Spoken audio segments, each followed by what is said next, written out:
Sekjen PDI Perjuangan Hasto Kristianto menyebut ada algoritma yang sengaja digunakan untuk menghalangi perolehan suara Ganjar Pranowo Mahfud MD. Akibatnya suara Ganjar Mahfud hanya bisa menembus maksimal 17%. Para pakar IT yang menemukan persoalan yang sangat fundamental, misalnya dimasukkannya suatu JSON script, suatu algoritma untuk ngelok agar perolehan Pak Ganjar Mahfud itu hanya maksimum 17%. Kemudian juga suatu program untuk mengunci autentifikasi terhadap multifaktor yang seharusnya tidak sembarangan orang bisa mengupload C1. Juga data-data bahwa quick count pun itu diintercept. Nah, sehingga dari kejadian-kejadian seperti itu kami dalami. Dan ini memerlukan suatu audit forensik serta audit Nggak paham guys.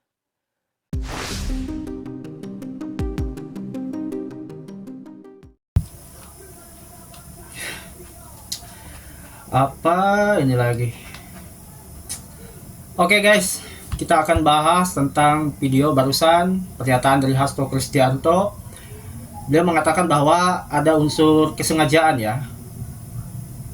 Untuk suara Ganjar Mahfud ini katanya algoritmanya itu sengaja dikunci sampai batas 17%.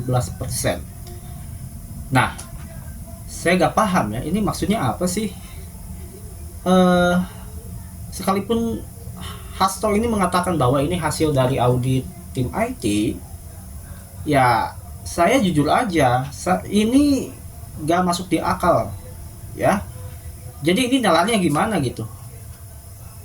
Sekarang teman-teman, kita tahu pemilu ini kan terbuka, bisa kita saksikan sama-sama, terutama pada saat proses penghitungan suara. Dan di situ ada saksi dari partai politik, ada saksi dari capres-cawapres atau tim sukses, ada pengawas pemilu, ada Linmas, ada TNI Polri, dan ada masyarakat juga yang bisa menyaksikan sama-sama. Jadi menurut saya peluang untuk berbuat curang ya, atau melakukan sebuah permainan itu kayaknya susah. Nah, jadi yang dimaksud algoritma ini algoritma yang mana? Kalau misalkan algoritma dari sistem, ya kita tahu lah teman-teman ya, Sirekap itu memang selalu ada masalah. Bahkan ketua KPU pun sudah mengkonfirmasi, bahkan minta maaf ya, minta maaf untuk masalah Sirekap ini memang ada masalah. Dan itu langsung dikonfirmasi di depan wartawan. Nah, jadi kalaupun memang algoritma ini ada hubungannya dengan sistem, atau yang dimaksud algoritma ini adalah algoritma dari sistem Sirekap, maka saya harus katakan, dan teman-teman juga harus tahu bahwa penghitungan resmi itu dihitung secara manual, bukan dari Sirekap. Jadi Sirekap itu sebenarnya hanya untuk membantu saja, supaya publik juga bisa melihat perkembangan dari penghitungan suara, tapi bukan menjadi acuan sebagai perhitungan resmi ya, karena tetap yang resmi itu dihitung secara manual. Nah, kalau memang algoritma yang dimaksud itu adalah algoritma dari sistem Sirekap, maka ya lucu aja teman-teman ya. Sekali lagi lucu aja. Nah, berikutnya nih teman-teman, ada yang lebih lucu lagi ya. Profesor Mahfud MD atau Pak Mahfud, cawapres dari Ganjar, saya kira kemarin itu udah kembali ke setelan pabrik, atau kembali ke Pak Mahfud yang aslinya lah ya.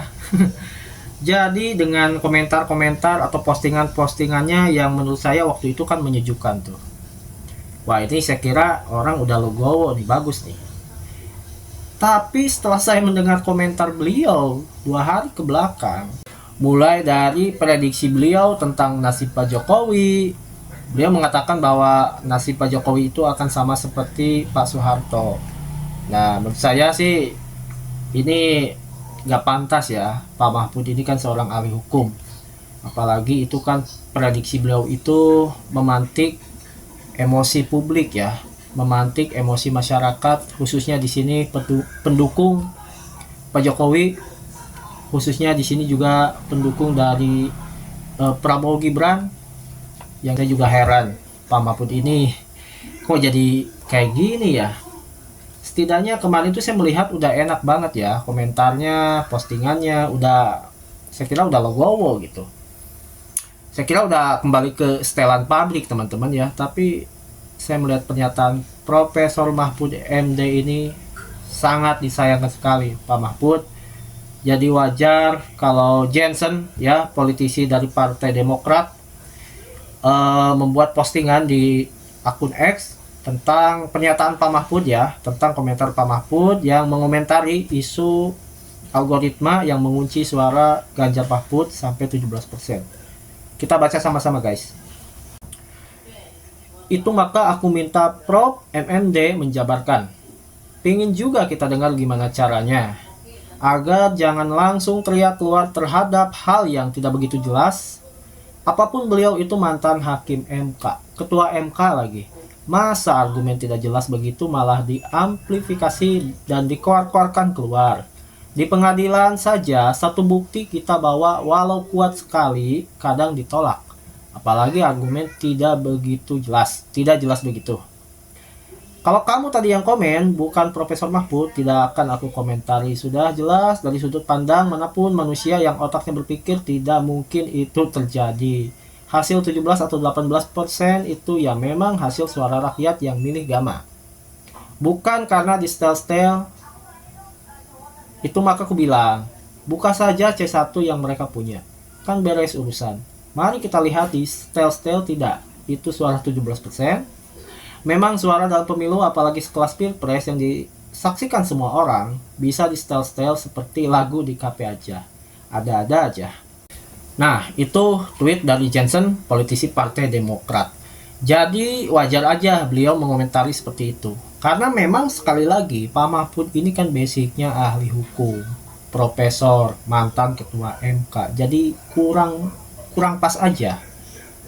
Di sisi lain, saya pun tahu, sekali lagi Profesor Mahfud ini kan salah satu kontestasi cawapres dari Ganjar. Tapi sangat disayangkan ya teman-teman. Sangat disayangkan isu yang belum jelas kebenarannya dikomentari oleh seorang ahli hukum, seorang mantan ketua MK, seorang profesor yang menurut saya tahu beliau ini sebenarnya paham. Saya tahu sebenarnya dalam hati beliau ini percaya bahwa situasi pemilu kali ini memang normal-normal saja. Kalaupun memang ada kecurangan ya itu hanya berapa persen sih. Tapi kalau sampai ada isu atau ada narasi yang mengatakan bahwa suara Ganjar Mahfud ini sudah dikunci sampai 17%, maka saya harus katakan Pak Mahfud, Anda sedang dimanfaatkan. Saya melihat Anda seperti sedang dimanfaatkan. Jadi buat Pak Mahfud udahlah ya, saya pengennya tuh Pak Mahfud ini balik lagi kayak dulu. Kembali lagi ke setelan awal, ke setelan pabrik. Saya melihat Pak Mahfud ini kok makin kesini makin apa ya, makin ngaco aja gitu ya. Oke lah, saya tahu Anda sekarang mungkin sedang membantu dari tim Ganjar untuk menyelidiki kasus-kasus hukum atau menyelidiki adanya kecurangan di pemilu, saya paham. Tapi kalau misalkan sampai keluar dari jalurnya, menurut saya itu akan menjadi blunder buat Pak Mahfud. Apalagi Pak Mahfud katanya sudah membaca 75 halaman naskah akademik tentang hak angket. Tapi di sisi lain, Ketua Fraksi P3 membantah bahwa jadi Ketua Fraksi P3 Amir Uskara membantah ya, mengaku belum melihat ada pergerakan secara administratif untuk mengajukan hak angket. Nah ini gimana Pak Mahfud? Sedangkan kita tahu P3 itu kan satu koalisi dengan Bapak. Jadi buat Pak Mahfud udahlah ya. Saya malah kasihan. Pak Mahfud ini jujur aja saya malah kasihan melihatnya. Apalagi Pak Mahfud ini kan orang pintar, tahu hukum. Sayang banget lah Pak Mahfud ya. Saya melihatnya kalau Pak Mahfud masih kayak gini, saya menilai Pak Mahfud ini nasibnya itu gak akan jauh beda seperti Pak Amin Rais ya. Saya takutnya sih jadi gelandangan politik. Tapi mudah-mudahan enggak lah ya. Saya yakin Pak Mahfud ini mungkin ya, menurut saya beliau ini sedang membantu tim Ganjar untuk menyelidiki adanya dugaan kecurangan. Ya mangga silakan. Itu sih hak Anda ya. Tapi kalau misalkan Pak Mahfud sampai ikut mengomentari masalah-masalah atau isu-isu yang saat ini belum jelas terlihat kebenarannya, ya saya sih jujur aja, kalau misalkan masih kayak gitu ya saya meragukan karir politik Anda ke depan itu menurut saya akan redup ya, sama seperti Ganjar. Saya juga gak yakin tuh Ganjar ke depannya nanti akan dicalonin lagi, melihat kondisi sekarang.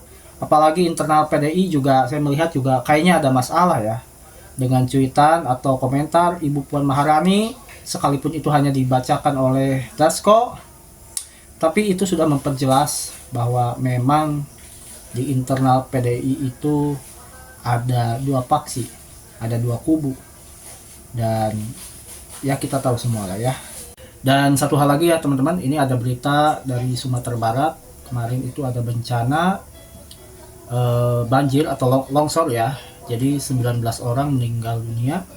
Kita doakan sama-sama semoga keluarga korban diberikan kekuatan, dan untuk warga-warga di sana juga, untuk masyarakatnya semoga selalu diberikan kesehatan, kekuatan juga, kesabaran, dan untuk pemerintah juga untuk segera memberi fasilitas-fasilitas yang memang dibutuhkan oleh warga di sana ya.